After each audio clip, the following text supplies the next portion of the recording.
দুর্দান্ত গন্ধ বেরিয়েছে। ডিমের একটা অভিনব রেসিপি, ডিমের চাঁচড়ি। নমস্কার বন্ধুরা, আপনারা সবাই কেমন আছেন? আলাপ নন্দিনীর একটি নতুন ভিডিওতে আপনাদের সকলকে স্বাগত। আজকে বুধবার, গত বুধবার আমরা এই সময় কত মজা করছি, খুব ভালো ঘুরেছি বন্ধুরা। ঝাড়খণ্ড জায়গাটা এত সুন্দর না, মানে এত সুন্দর প্রাকৃতিক দৃশ্য, চোখ মন প্রাণ সব জুড়িয়ে গেছে। আর যেরকম ভেবেছিলাম তার থেকেও বেশি ভালো ঘোরা হয়েছে। খুব মজা করেছি, খুব আনন্দ করেছি এই কটা দিন। তা আনন্দ করলেই তো খালি হবে না, ঘরের কাজও তো শুরু করে দিতে হবে। চলে এসেছি আমরা, এই 3-4 দিন আগেই চলে এসেছি। এসে নিয়ে তারপর সমস্ত কিছু ধোয়াধুয়ি কাচাকাচি, বাইরে থেকে ঘুরে এলে জানেন তো কতটা কাচাকাচি থাকে, ধোয়াধুয়ি থাকে। সমস্ত কাজ হয়ে গেছে। 2টো ট্রলি ব্যাগ নিয়ে গেছিলাম, একটা ধুয়ে নিয়েছি, একটা আজকে ধুলাম। সমস্ত কিছু ধোয়া হয়ে গেছে, কাছাকাছি সমস্ত কিছু কমপ্লিট। আর বাবু স্কুলে গেছিলো, বাবু স্কুল থেকে চলে এসছে। বাবুদের ছুটির টাইমিংটা একটু এগিয়ে দিয়েছে, ওই 12টার সময় ছুটি হচ্ছে, নাহলে তো ওদের 2টোর সময় ছুটি হয়। তা ভালোই হয়েছে, এই গরমের মধ্যে তাড়াতাড়ি ছুটি দিয়ে দেওয়াটাই ভালো।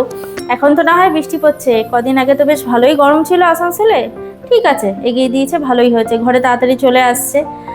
আর আমিও আজকে স্নান করে নিয়েছি, সমস্ত বাসি কাজ করে, কাপড় কাচাকাচি সমস্ত কিছু করে নিয়ে তারপরে স্নান করে পুজো দিয়ে তারপরেই রান্না করতে নেমেছি। স্নান করতে যাওয়ার আগে ভাতটা করে নিয়েছিলাম, ভাত হয়ে গেছে।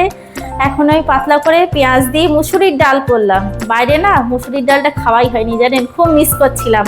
ভাবছিলাম যে কখন ঘরে গিয়ে পেঁয়াজ দিয়ে পাতলা করে মুসুরির ডাল আর সাথে একটু গন্ধ লেবু।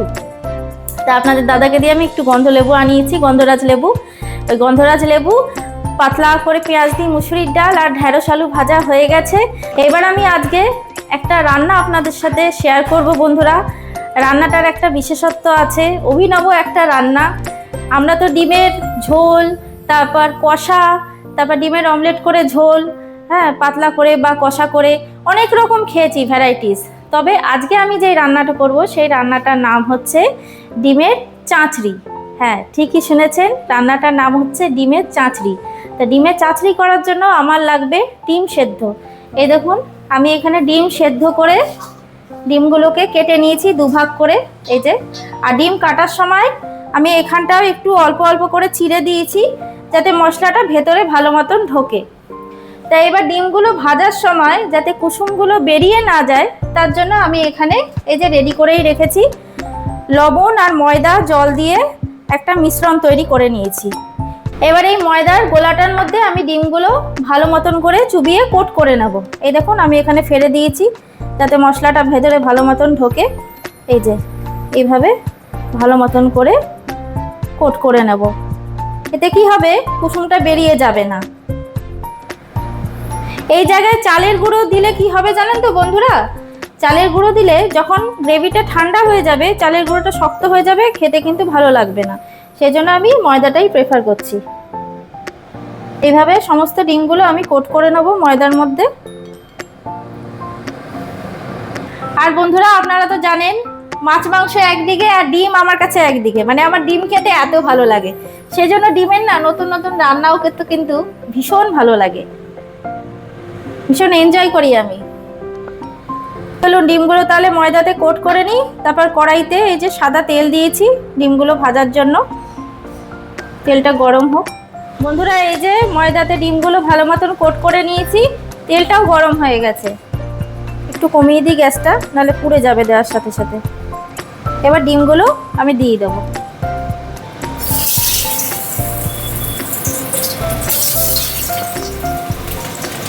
আর এই রান্নাটা বন্ধুরা সব কিছু ডিমের সাথে মেখে চেখে কলা পাতাতেও কিন্তু করা যায়। কলা পাতাতে করলেও কিন্তু যে কলা পাতার একটা স্মোকি ফ্লেভার, সেটা ডিমের মধ্যে পুরোটা চলে আসবে। কলা পাতা তো সবসময় জোগাড় করাটা সম্ভব হয়ে ওঠে না, সেই জন্য আমি আপনাদের কড়াইতেই করে দেখাবো।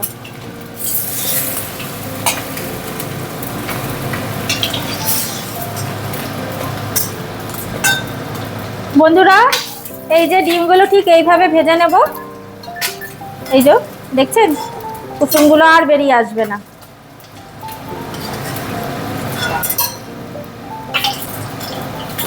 চলুন তাহলে সবকটা এইভাবে ভেজে নিই।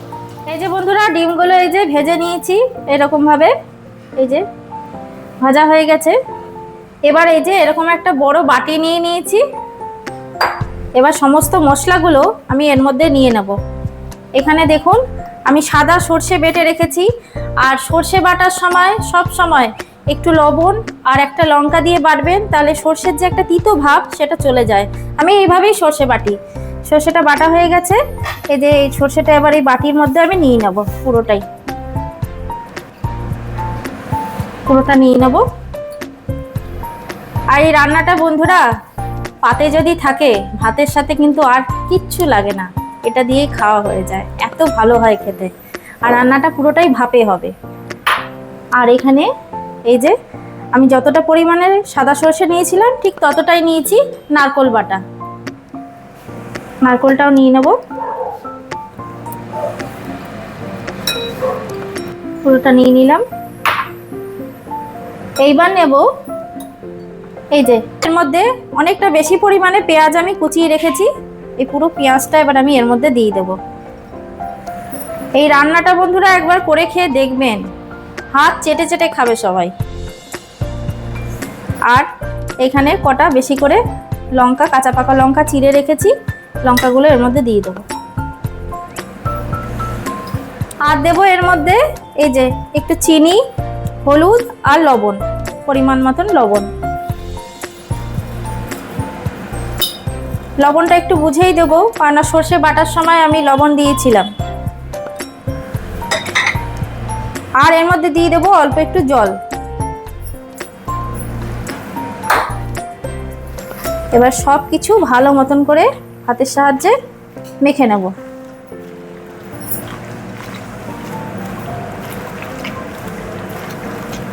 কড়াইতে যে সাদা তেলটা ছিল, যেটা দিয়ে ডিমটা ভাজলাম, সাদা তেলটা এই যে বাটির মধ্যে তুলে রাখলাম।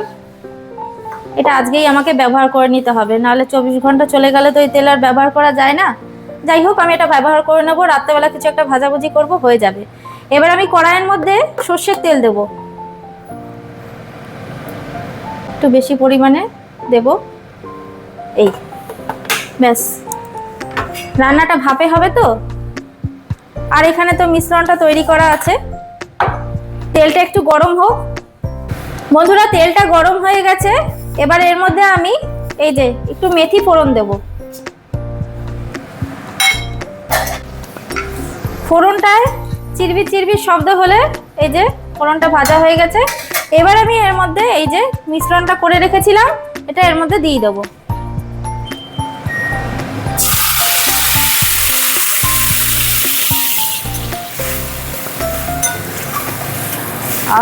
গন্ধ, মেথি ফোড়নের গন্ধটা কিন্তু দুর্দান্ত লাগে বন্ধুরা, বলুন। ব্যাস, দিয়ে দিয়েছি সমস্তটা। এবার দিয়ে দেবো এই যে ভাজা ডিমগুলো।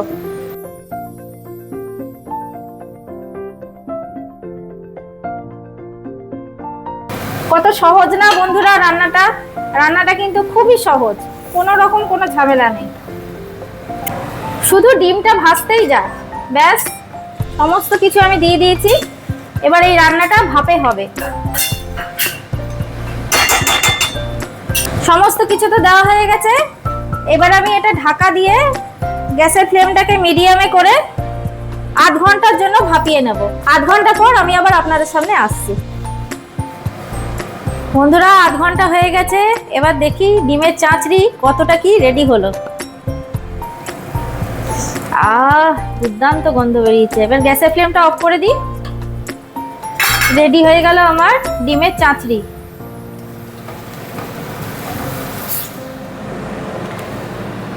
এই যে বন্ধুরা, তৈরি হয়ে গেল আমার ডিমের একটা অভিনব রেসিপি, ডিমের চাঁচড়ি। এই দেখুন, আর টেস্ট মানে আর কি বলবো আপনাদের, দুর্দান্ত হয়েছে। তাহলে বন্ধুরা, আমার রেসিপিটা কেমন লাগলো কমেন্টে কিন্তু অবশ্যই জানাবেন। আর একবার রান্না করে কিন্তু অবশ্যই খেয়ে দেখবেন। করতে কিন্তু বিশেষ কোনো ঝামেলাই নেই, চটজলদি কিন্তু রান্নাটা হয়ে যাবে। তাহলে বন্ধুরা, আজকের ভিডিওটা এখানেই রাখছি। দেখা হচ্ছে আবার পরের একটি নতুন ভিডিওতে। আর আমার ভিডিওগুলো যদি ভালো লাগে তাহলে একটা লাইক শেয়ার করে দেবেন। আর যারা নতুন এখনও চ্যানেলটিকে সাবস্ক্রাইব করেননি তারা প্লিজ একটু সাবস্ক্রাইব করে পাশে থাকবেন। সবাই সুস্থ থাকবেন, ভালো থাকবেন, আনন্দে থাকবেন।